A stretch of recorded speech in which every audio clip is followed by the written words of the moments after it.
Fesat şebekesi FETÖ'nün 15 Temmuz 2016 tarihinde darbe teşebbüsü sonrasında bu örgütün devlet kurumlarına sızmış üyelerine yönelik operasyonlar düzenlenmektedir. Bu örgütün başta harbiye, mülkiye ve adliye olmak üzere en az 40 yıldır neredeyse devletin tüm kurumlarına hile, tehdit, şantaj ve kumpaslarla kendi üyelerini yerleştirdiği herkesin malumudur. Her ne kadar kamuoyu bu örgütün Ergenekon, Balyoz, askeri casusluk davalarından, 17-25 Aralık operasyonlarından ve 15 Temmuz darbe girişiminden haberdar olsa da aslında bir fesat şebekesi olan FETÖ'nün başta İslami şahsiyet ve camialar üzerine son 20 yılda mağdur ettiği pek çok kişi ve kesim bulunmaktadır.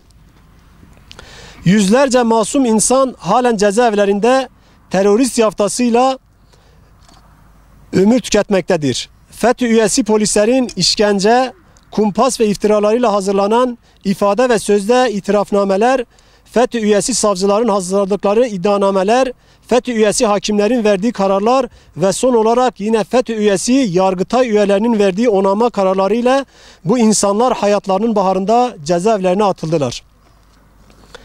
Devletin her kademesinden özellikle de yargı ve emniyet bünyesinden FETÖ mensuplarının ayıklandığı bir süreci yaşıyoruz.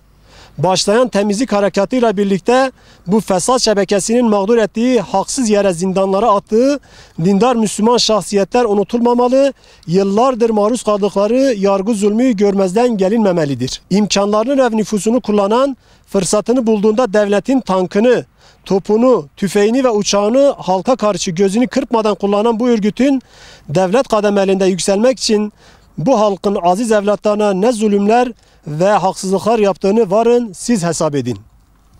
Kendisine vaktiyle terörist suçlamasıyla ceza verilen masum insanların kendilerini haksız yere mahkum ettiren terör örgütü üyesi hakim ve savcılarla hala aynı cezaevinde tutulmaları hak, adalet ve insaf ile açıklanabilir mi?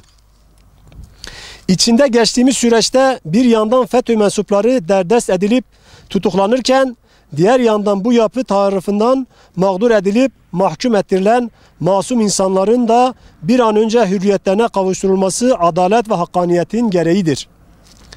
Bu sebeple başta Hizbullah davası, Sivas davası, Umut davası, İslami Hareket davası, İbdace davası ve Hizb-ut Tahrir davası olmak üzere fesat şebekesi FETÖ'nün ve diğer derin yapıların hile, tehdit, işkence ve kumpaslarıyla mahkum edilip cezaevine atılan masum insanların gerek Adalet Bakanlığı gerekse TBMM nezdinde yapılacak çalışma ve düzenlemelerle özgürlüklerine kavuşmaları için adalet adına tüm imkanlarımıza destek vermenizi bekliyoruz.